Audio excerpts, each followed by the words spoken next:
Hello. May we come in and sit down and talk?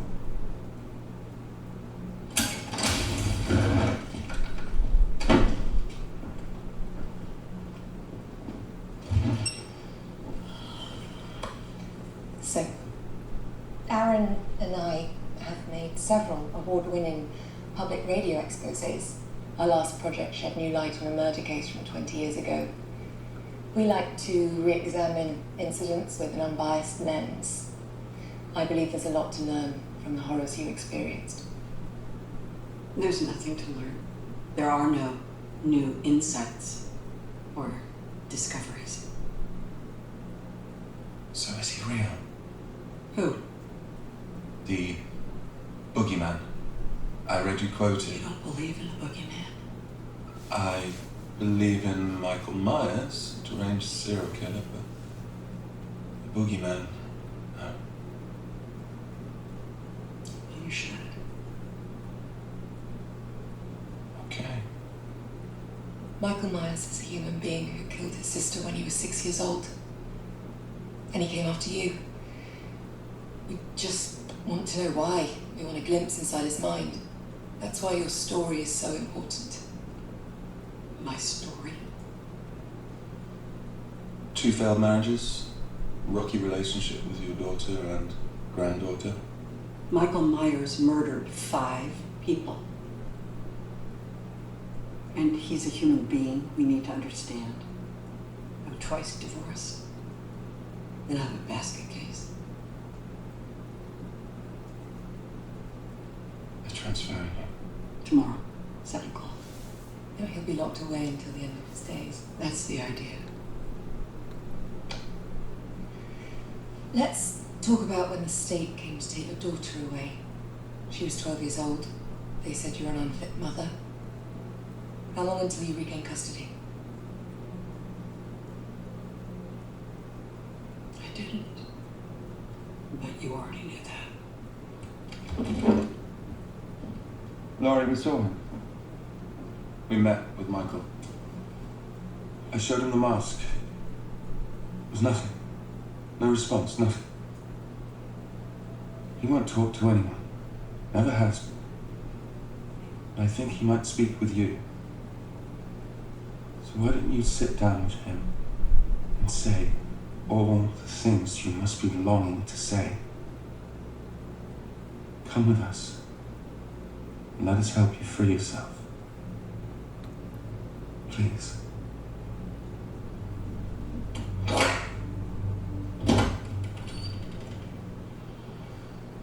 Time's up. I'll accept my payment.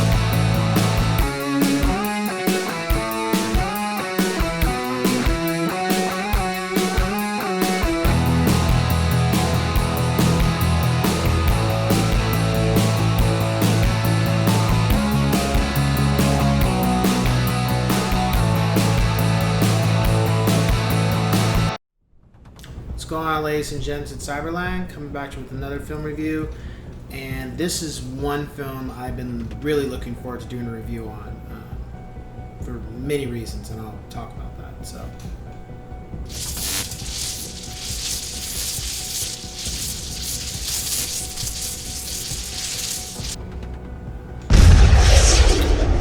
Halloween 2018, because mind you, there's really now there's like freaking 3 Halloweens, but there's 1978, Rob Zombie Halloween, and then there's this one. So let me explain this. This film is 40 years after the first Halloween, but Halloween, everything after the first Halloween of that era does not exist. So Halloween 2 through 8 does not exist. And apparently what happened was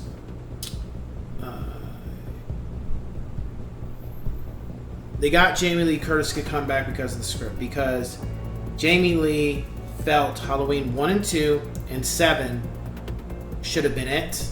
And then she found out there was a clause or something that they can't kill the character for. There's something they have. She explained it that they can't. They cannot officially kill him off or some crap. And she came back just to do a cameo in 8 because she didn't want to do it. She knew the story just wasn't good. And she felt like, I've served my purpose with this. I don't want to do this anymore. So, and actually I take that back. That was towards 7. She was really pissed off. She explained that with 7. She came back and did 8 and did a cameo and that's it. And quite frankly, and then let's not forget 4 through 6, which is saying that Jamie Lee Curtis had a daughter, and that's what 4 through 6 is about. But honestly, Halloween has just been a mess when it comes to the films because it's like, on one end you can just watch 1, 2, and 7 and call it a day and just say 7 was it and there was no 8. On the other end, you could watch 1, 2, and then watch 4 through 6 and enjoy them for what they are, but they don't technically and not go any further. It's just a mess. Like, and 3 has nothing to do with the other Halloweens and since of Michael Myers. They've just been a really mess. I mean, they're entertaining, but they're a mess, and it's a shame too because it would have been great if they had done 4 through 6 correctly and brought back Laurie and then have her interact with her daughter that she thought,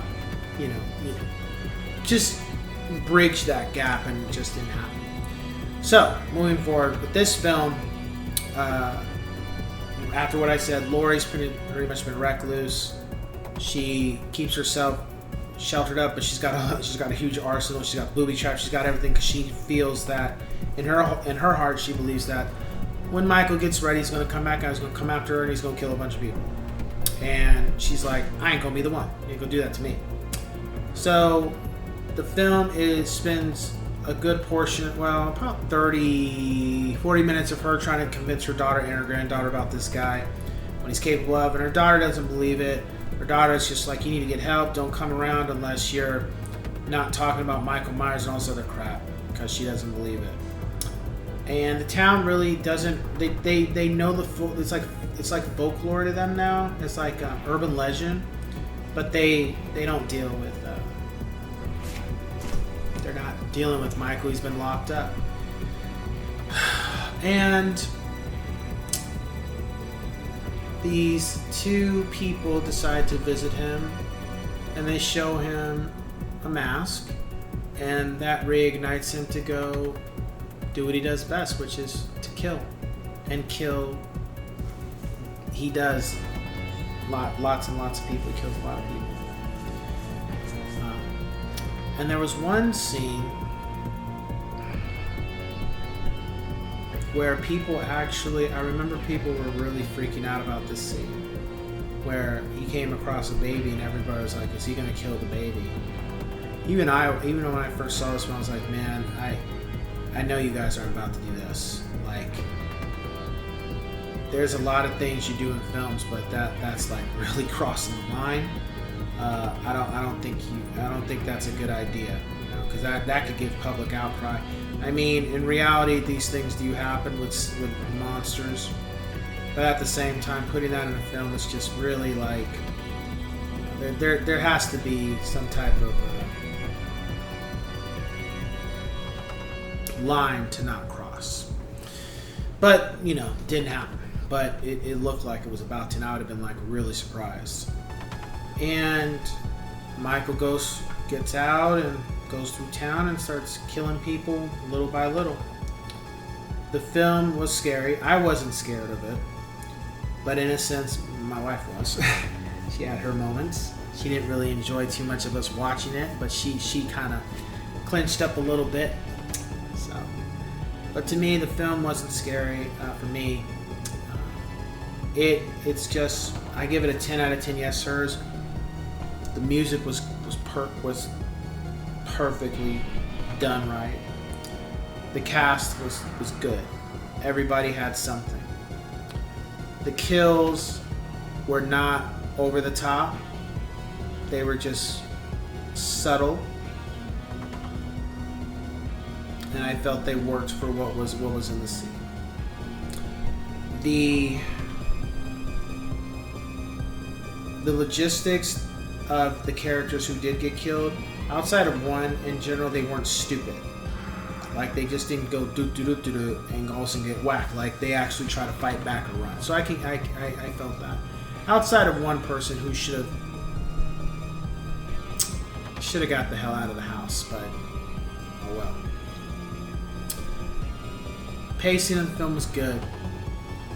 And the one thing that I really enjoyed was Laurie and her daughter and her granddaughter, how they gradually started to become more like Jamie Lee Curtis's character. Not fully, but they start to be more like, okay, this is what it is. He's here.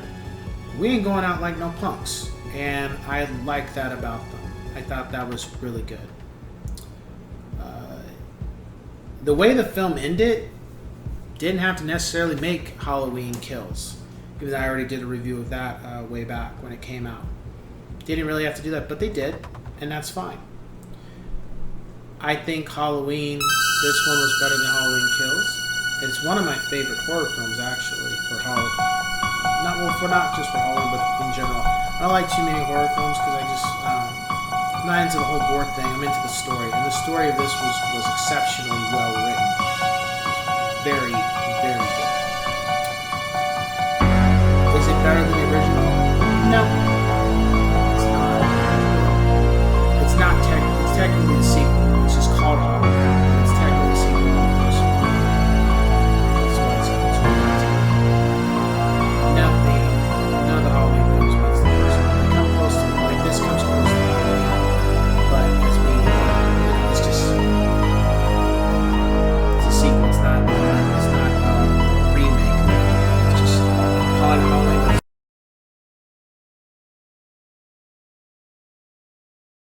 Scary horror film that doesn't insult the audience and doesn't have stupid characters like the Friday the 13th films or some of the Halloween films.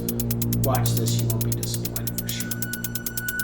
So with that being said, I will catch you guys on the next one.